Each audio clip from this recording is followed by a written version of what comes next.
Jadilah diri sendiri, bangsa Indonesia, Nusantara Raya, Jaya. Bukan berarti untuk mengunggulkan klan kita masing-masing, ya enggak. Tapi mencari titik kebenaran. Siapapun yang ada di Indonesia ini sebagai warga negara, kita hormati. Tidak harus Ba'alawi, semuanya. Dan tidak boleh di antara suku-suku yang ada di Indonesia ini mengunggulkan diri di atas suku-suku lainnya. Suku Jawa lebih mulia dari suku Madura, enggak ada. Islam itu enggak seperti itu. Wah, saya Sunda, lebih hebat daripada Dayak. Enggak bisa. Enggak ada. Islam itu tidak mengajarkan seperti itu. Saya meneliti di Kalimantan Barat. Di sana itu masih mencantumkan SY itu Syarif di KTP-nya, identitasnya. Misalkan Ismail, Syarif Ismail Al-Aidrus misalkan. Masih ada.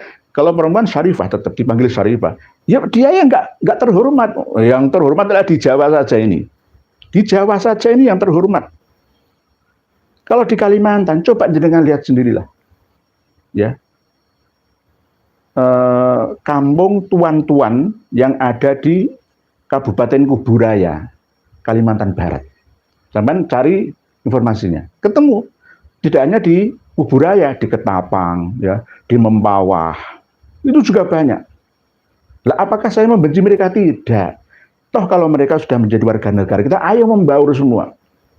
Walaupun nanti tetap ada identitas masing-masing suku, klannya, monggo, tapi jangan mengaku-ngaku sebagai keturunan Kanjeng Nabi kita Muhammad SAW untuk prestis, keuntungan harta tahta dan wanita dihormati oleh orang lainnya. Nah itu jangan sampai. Ini hanya menyampaikan saja kepada semuanya. Tidak ada gunanya lagi kita ini berkasta-kasta. Semuanya sama di hadapan Tuhan yang Maha Kuasa. Tinggal kita berlomba-lomba fastabiqul khairatnya saja. Ayo kita untuk berlomba-lomba dalam kebaikan. Tidak perlu merendahkan nasab orang lain. Tetap menghargai dan menghormati nasab orang lain. Akhir-akhir ini yang saya dengar, saya lihat, saya amati adalah bahwa mereka kaum Ba'alawi yang ada di Indonesia ini sudah mulai mundur mengakui Thorekoh Alawiyah. Ciri khas mereka, Thorekoh Alawiyah ya termasuk tetap menggunakan burqoh dan baju-baju kebesaran ala Thorekoh. Jadi tetap dipakainya. Walaupun anak kecil-kecil ya kalau sudah pakai baju kebesaran mereka, ya mereka akan ngomong semaunya. Nah kita sudah cerdas, alhamdulillah, melalui informasi di channel ini dan channel-channel yang lain untuk mencerdaskan bangsa ini, kita sudah tergugah, nggak bisa ditipu lagi, kecuali bagi orang yang masih menutup diri. Khususnya para santri-santri di pondok pesantren harus diberitahu semuanya. Karena selama ini kan santri kan nggak melihat medsos, nggak boleh nonton YouTube kan, kecuali pas hari libur kan. Menonton TV aja nggak boleh kan.